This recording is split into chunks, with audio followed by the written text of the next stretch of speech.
Kaya Jobert, Ah, ta. ano luto mo? Arwana? Arwana. Niluto ko na yung arwana ko. Dami niya, no?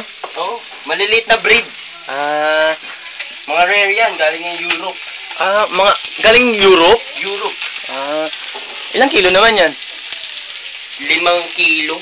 5 kilo. Magkano ang bili mo? 75 pesos, may kasamang sinelas. Yung sinelas niya. Nginat-ngat ng arwana yun. Kaya pala may kasamang tsinelas. Yung pagkain nila eh, bago ko niluto.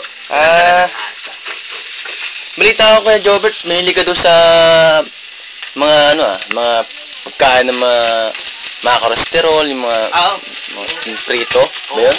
Ano mga klaseng prito ang gusto mo? Lahat ng prito.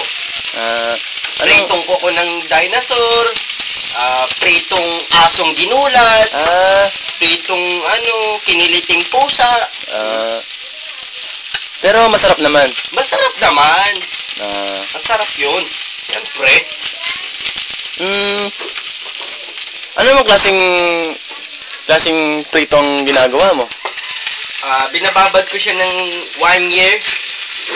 Bago lutuin. Tapos, bago lutuin? Para yung lasa niya, malinamnam talaga. Nakikita mo yung sweet and sour niya. So, ito ipapakain mo lang sa pusa mo? Hindi. Yung pusa ko nasa tanyag ngayon eh. Anong ginagawa niya doon? Kumain ng lugaw. Kumain na lang siya ng lugaw doon. Tapos, anong oras ang balik nun? Siguro 3. Mga 3. Mga 3? So, kay Jobert, paano andito na yung pusa mo eh? Ito, bumalik na. Ihimod-himod pa siya.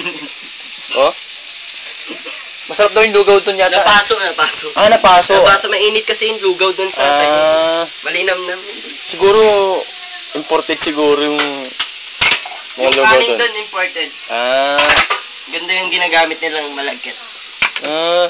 Sige Kuya Jobert. Sige. Salamat ha. Marami ang tutunan sa'yo.